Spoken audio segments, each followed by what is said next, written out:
నమస్కారం గురుగారు. నమస్కారం కీర్తి గారు. గురుగారు, విశ్వవసు నామ సంవత్సరంలో వృషభ రాశి వారికి ఎలా ఉండబోతుంది గురుగారు? మనం వృషభ రాశి కనుక చూసుకుంటే ఇందులో నక్షత్రాలు కనుక చూసుకుంటే కృతిక 2, 3, 4 పాదాలు, రోహిణి 1, 2, 3, 4 పాదాలు, మృగశిర 1, 2 పాదాలంతా వృషభ రాశిలో వస్తారు. పేరు బలం కనుక ఎవరైనా మనం చూసుకుంటే ఇందులో ఈ, ఊ, ఏ, ఓ, వా, వి, ఊ, వే, ఓ ఈ అక్షరాలు ఇదే పేరుతో ఉన్న సౌండ్ల పేర్లు ఎవరన్నా కానీ మొత్తం వృషభ రాశే వస్తారు. జనరల్గా ఎక్కువ వెంకటేశ్వర్లు అన్న వాళ్ళు చాలామంది నాకు ఫోన్ చేస్తూ ఉంటారు. వాళ్ళకి వెంకటేశ్వర్లు అని ఉన్న వాళ్ళు ఎక్కువ మంది చేస్తుంటారు. అలానే వీరాంజనేయులు, వీరు ఈ టైపు ఉన్న పేర్లంతా ఎక్కువగా మనకి ఓబుల్ రెడ్డి మనకి ఇటు సైడ్లో ఉంటారు. మనకి కర్నూలు అటు సైడ్లో ఈ పేరు వాళ్ళు ఎక్కువ ఉంటారు. అక్కడి నుంచి ఎక్కువ కాల్ చేస్తూ ఉంటారు అనమాట. వీళ్ళందరూ కూడా ఇదే అక్షరాలతో వృషభ రాశి వస్తారు.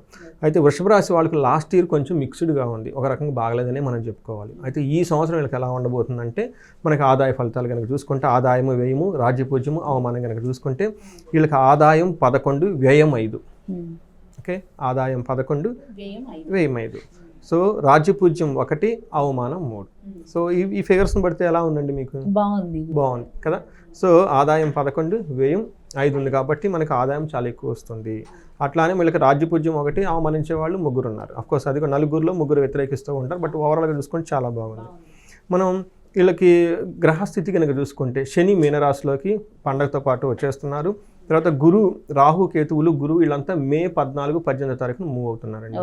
తర్వాత శని వచ్చేటప్పటికి మీనరాశిలోకి, గురువు వచ్చేటప్పటికి మిథున రాశిలోకి, రాహు వచ్చేటప్పటికి కుంభరాశిలోకి, కేతువు సింహరాశిలోకి ఎంటర్ అవుతున్నారు. వీళ్ళు ఎంటర్ అవటంతో అప్పటి నుంచి వీళ్ళకి ఎలా ఉందో మనం చూద్దాం. అందులో మనకి లఘు గోచారము, సూక్ష్మ గోచారం ఒక కాన్సెప్ట్లో వెరీ సమరీ బ్రీఫ్గా మనకి ముఖ్యాంశాలలాగా వార్తల ముఖ్యాంశాలు ముందుగానే మనం తెలుసుకోవచ్చు సూక్ష్మంగా.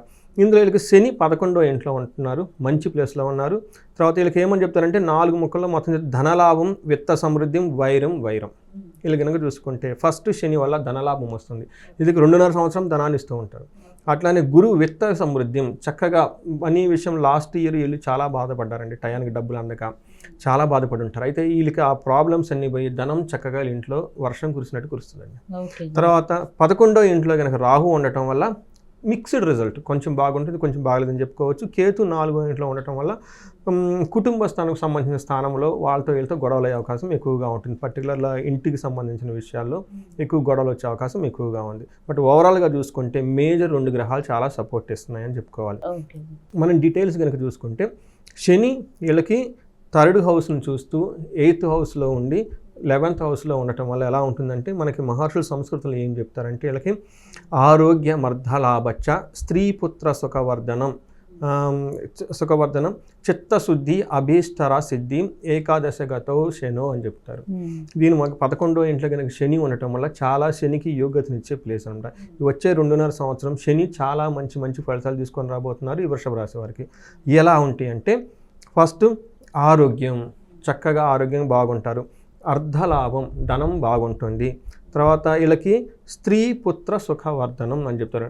అంటే భార్యాభర్తల మధ్య, జెంట్స్ అయితేనేమో లేడీస్ ద్వారా, లేడీస్ అయితే కనుక జెంట్స్ ద్వారా, వైఫ్ అండ్ హస్బెండ్ మధ్య మంచి సత్సంబంధాలు ఉంటుంటాయి. వాళ్ళ ద్వారా ప్లస్ పిల్లల ద్వారా కూడా వీళ్ళకి చాలా బాగుంటుంది.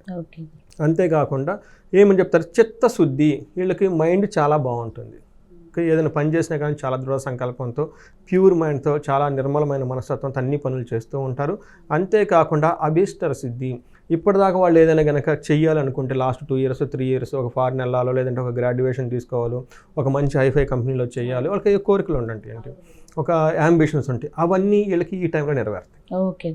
సో ఇది ఒక మంచి ఆహ్లాదకరమైన శని చాలా పాజిటివ్ వైబ్స్ని వీళ్ళకి ఇస్తున్నారని చెప్పుకోవాలన్నమాట.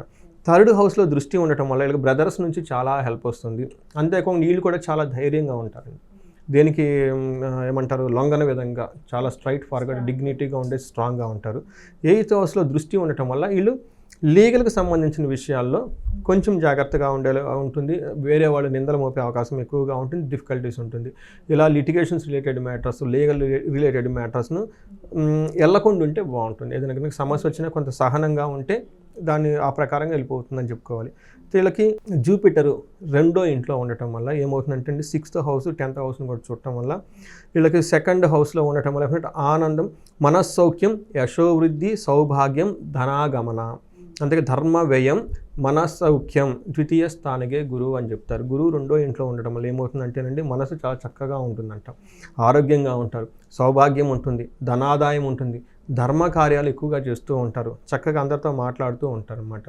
వీళ్ళు 6వ హౌస్ని 10th హౌస్ని చూడటం వల్ల కొన్ని విషయాల్లో వీళ్ళకి హెల్త్ కాంప్లికేషన్స్ వచ్చే అవకాశం ఎక్కువగా ఉండి వస్తాయి, కానీ త్వరగా నయమైపోతాయి. తర్వాత వీళ్ళకి 10th హౌస్లో గురు దృష్టి ఉండటం వల్ల కొన్ని విషయాల్లో స్లోగా ఉండే అవకాశం ఎక్కువగా ఉంటుంది. అంటే వర్క్లో అంత ఫాస్ట్గా ఉండదు, నార్మల్గా ఉండే అవకాశం ఎక్కువగా ఉంటుంది. అయితే వీళ్ళకి ఇంకొక అడ్వాంటేజ్ ఏంటంటేనండి, రాహు కూడాను మెయిన్ నుంచి వీళ్ళకి 10th హౌస్లో ఉండటం వల్ల, రాహు 10th హౌస్లో ఉండటం వల్ల చాలా కలిసి వస్తుంది అని చెప్తారు. ఇందాక గురువు కొంచెం స్లోగా ఉన్న రాహు దానికి తీసుకొచ్చి కాంపెన్సేషన్ చేసి చాలా చక్కగా చేస్తూ ఉంటారు. రాహు 10th హౌస్లో ఉంటే ఎలా ఉంటుంది, మన మహర్షులు ఏం చెప్తారంటే మనస్సౌఖ్యం, సదా ఆనందం, అభీష్ట సిద్ధి, సుఖ భోజనం, కర్మ సిద్ధి, పుష్టిం, ఇవన్నీ చెప్తారన్నమాట.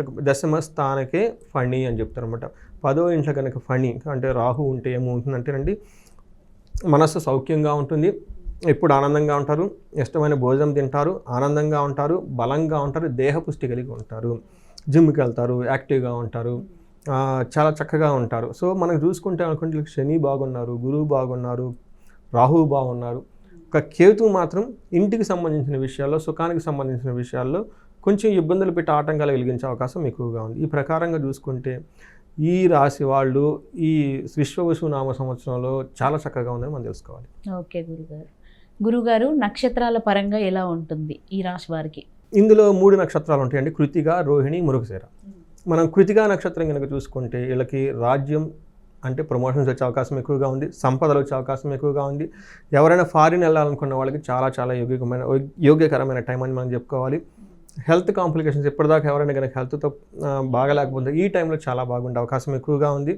ధనలాభం ఉంది, సర్వజన పూజ్యము, అందరి నుంచి చక్కగా గౌరవ ప్రతిష్టలు పొందుతూ ఒక రిప్యుటేషన్గా ఉండి ఒక హ్యాపీగా ఉండే చాలా ఉత్సాహంగా ఉండే అవకాశం ఈ కృతికా నక్షత్రం వాళ్ళకి ఉంది.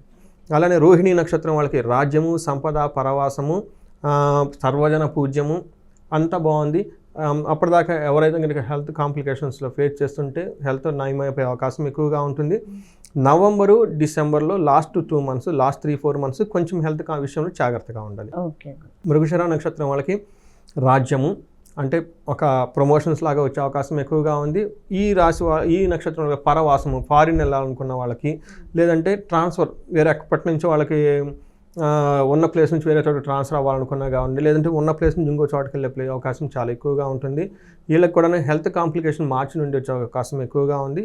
సర్వజన పూజ్యము, కేతు యొక్క ప్రభావంతో వీళ్ళంతా అందరి చేత గొప్ప అప్రిసియేషన్స్ వస్తూ, రివార్డ్స్ వస్తూ, రికగ్నిషన్స్ వస్తూ ఒక అందరిలో గుర్తింపు వచ్చే అవకాశం ఎక్కువగా ఉంది. గురుగారు, వీళ్ళు వృషభ రాశి వాళ్ళు చేయాల్సిన పరిహారాలు తెలియజేయండి గురుగారు. సో వీళ్ళకి కేతుకి సంబంధించి పరిహారాలు ఎక్కువ చేసుకుంటూ ఉండాలండి. రాహు కేతులు సర్పానికి సంబంధించి కాబట్టి వీళ్ళకి మందార పూలతోటి ఓకే గణపతి కనుక అభిషేకం కనుక ఇంట్లో సింపుల్గా కనుక చేసుకోగలిగితే, గరికతోటి ఓకే ఒక రాగి చెంబు తీసుకొని అందులో కొంచెం గరికేసి నీళ్లు పోసుకొని ఒక చిన్న గణపతి మూర్తిని కనుక తీసుకొని సిల్వర్ది కానీ లేదంటే రాగిది కానీ ఏదో బ్రాంజ్ది కానీ తీసుకొని చక్కటి పళ్ళెంలో పెట్టేసుకొని బయటికి వెళ్ళేటప్పుడు ఒక మనకి పంచపాత్రను వస్తుందట, ఒక నీళ్ళు అలా పోసి కనుక వెళ్తూ ఉంటే ఎలాంటి ఆటంకాలున్నా రాకుండా ఎక్కువగా ఉంటాయి. ఈ రాశి వాళ్ళకి అంతా బాగుంది అయినా బాగలేదంటే రాహుకి సంబంధించి విజయవాడ కనకదుర్గమ్మ అమ్మవారిని కనుక దర్శనం చేసుకుంటే చాలా బాగుంటుంది.